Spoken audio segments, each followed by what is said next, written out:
Infelizmente, podemos compartilhar com vocês a notícia triste de que a cantora e figura importante brasileira, Preta Gil, faleceu recentemente.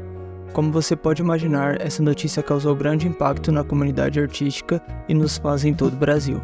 Preta Gil havia lutado contra o câncer no ano passado, quando descobriu que estava com um câncer no seu intestino. Ela precisou submeter-se a uma cirurgia de amputação do reto, devido a uma metástase na área. Após a cirurgia, a cantora parecia estar se recuperando bem e até mesmo anunciou publicamente que estava curada da doença. No entanto, com o passar do tempo, o câncer voltou e se espalhou por várias partes do seu corpo, incluindo a região do peritônio.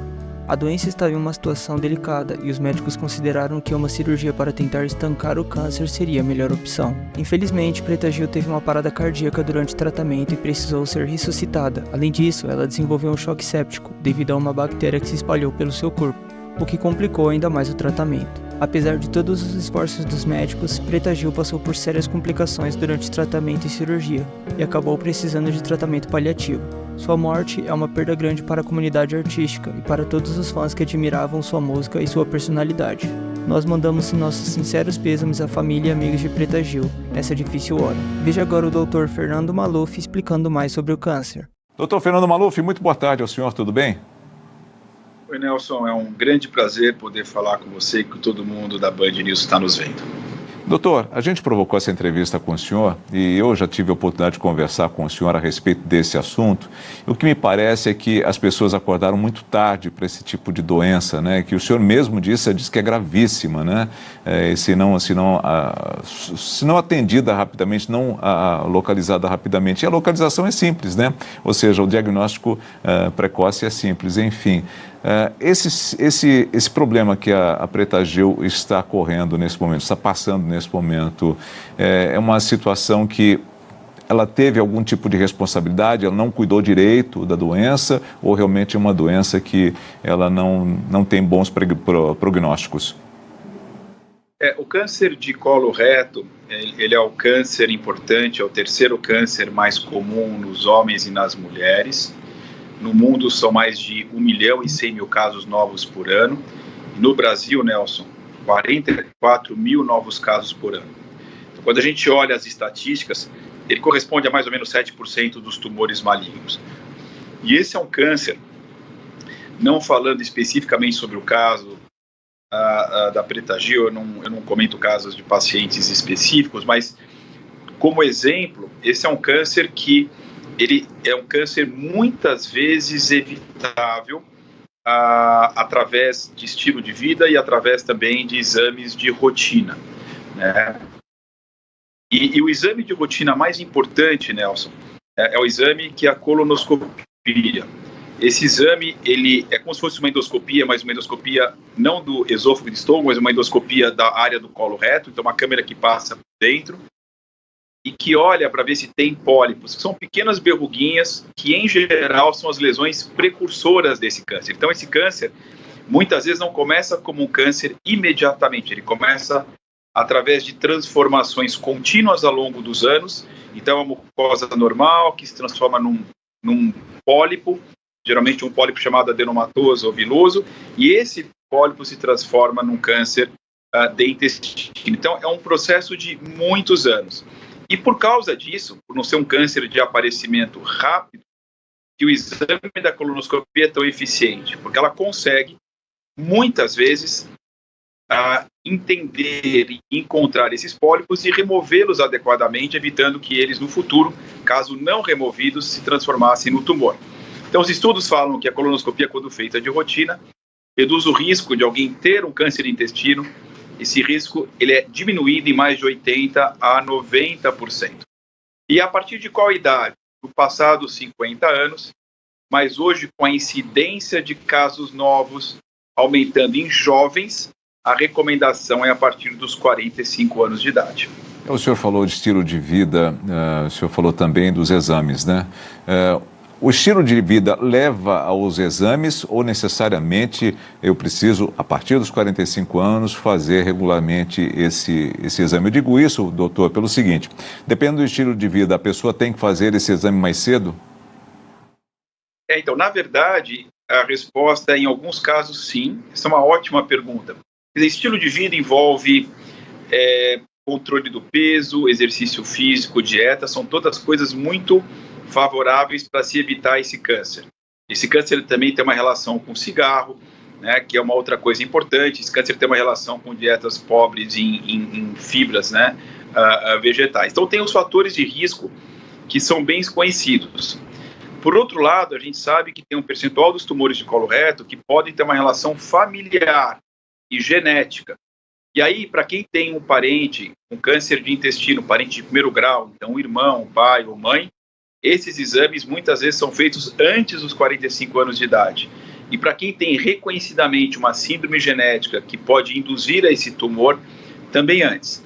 Então, regularmente, eu diria que hoje, todas as recomendações mundiais anteciparem 5 anos a colonoscopia. Então, era aos 50, agora aos 45, para a população como um todo. Mas para quem tem fatores de risco muito óbvios, eventualmente até em idade mais precoce. Já teve pacientes muito jovens que tiveram esse problema, doutor?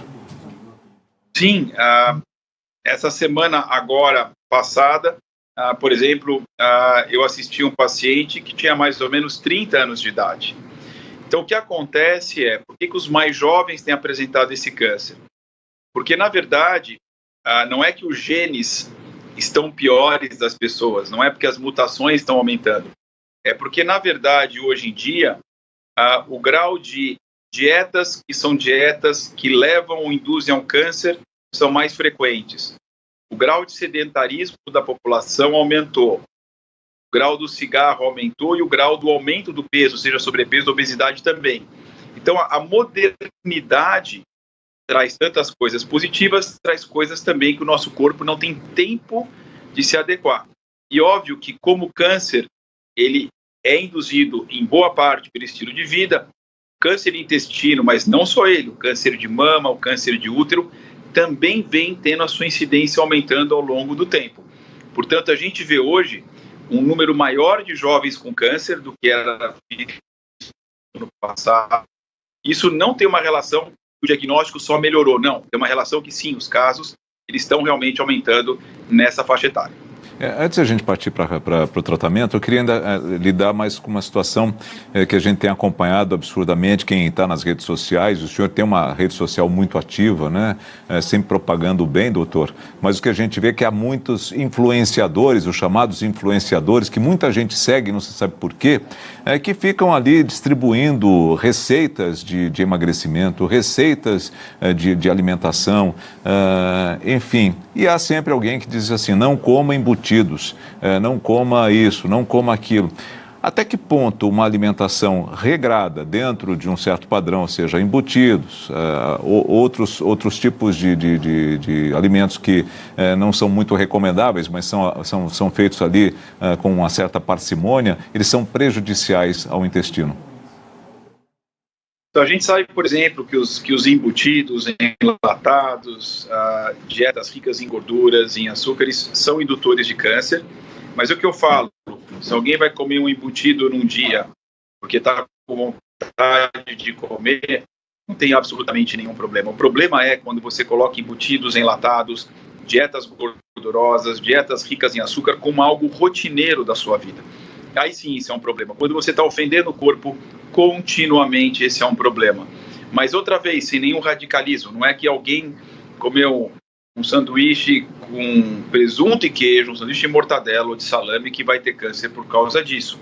Agora, se a pessoa coloca isso como uma rotina de dieta, sim, esse pode ser um grande problema. Mas realmente eu alerto para o fato de que esse tumor, diferente, por exemplo, de outros tumores, como câncer de pâncreas, câncer de ovário, esse tumor tem um exame preventivo. E esse, para mim, é a mensagem principal. E esse câncer, ele não escolhe classe social, cor, clero. Esse é um câncer universal. Só que ele pode ser prevenido, em grande parte das vezes, com a colonoscopia. E eu falo isso porque, não falando de nenhum caso específico, mas de um modo geral, muitos dos casos que a gente acaba diagnosticando através dos sintomas e dos sinais ou de uma imagem muito alterada, poderiam ter sido não só diagnosticados, mas prevenidos ou evitado que acontecessem numa fase ainda pré-maligna, o exame da colonoscopia. Esse é um exame que ele é difundido. Esse não é um exame, infelizmente, que nós temos no SUS de rotina, ou seja, como prevenção. No nosso maquinário do SUS ainda não permite isso, mas para quem eventualmente pode ou tem um plano, isso sim é feito rotineiramente. Basta o médico, o paciente ou ambos lembrarem que isso deve ser feito a partir dos 45 anos de idade. Quando o exame ele é completamente normal, ele é repetido só depois de 5 a 10 anos, então não é um exame que você precisa fazer toda hora, mas ele é extremamente importante. Acho que essa é a mensagem mais importante, porque diferente dos outros tumores, esse tumor sim tem uma prevenção muito eficaz. Bom, falamos da prevenção, falamos do padrão de vida e como a gente pode tentar evitar, né? Você tem o lado genético também, mas o tratamento, a partir do momento que se detecta o problema, ele é um tratamento simples, é um tratamento que vai trazer bons benefícios, vai deixar a pessoa com uma vida, de certa forma, viável? Então, nós temos duas ações importantes do intestino grosso, né? A parte do reto e a parte do restante do intestino além do reto. Quando o tumor é um tumor do intestino grosso, excluindo o reto, ou pelo menos a parte mais alta do reto, a doença é precoce, é tratada com cirurgia. Em alguns casos é necessário uma complementação preventiva com quimioterapia. Já os tumores localizados de reto, Nelson, muitas vezes estão muito perto da borda anal, o que existe um risco de amputação. Então, os tratamentos, além da questão cirúrgica, muitas vezes são, antes da cirurgia, são antecipados com quimio e radioterapia para reduzir o tumor e afastar o tumor o máximo possível a distância dele da parte do canal anal, da borda anal, para evitar uma amputação. Então, os tratamentos evoluíram muito, tanto da área cirúrgica, radioterápica, medicamentosa, e mesmo na doença muito avançada, novas drogas, novos anticorpos, em alguns casos de imunoterapia, tudo isso melhorou sobremaneira. E é importante entender que hoje, sim, a maioria das pessoas estão curadas da doença, mas sim, a gente tem pessoas que pode voltar, e na verdade é para essa direção que a gente vem trabalhando, para diminuir cada vez mais o número de reincidências e aumentar cada vez mais a taxa de cura no primeiro momento, e para quem tem o tumor do reto, não só curar, mas evitar uma cirurgia que é uma amputação de reto, que envolve aquela conhecida bolsinha, que claramente impacta muito na qualidade de vida das pessoas. Se você quer ficar por dentro das principais notícias e estar sempre informado do que acontece no Brasil e fora dele, inscreva-se no canal para receber mais conteúdo como esse. Obrigado.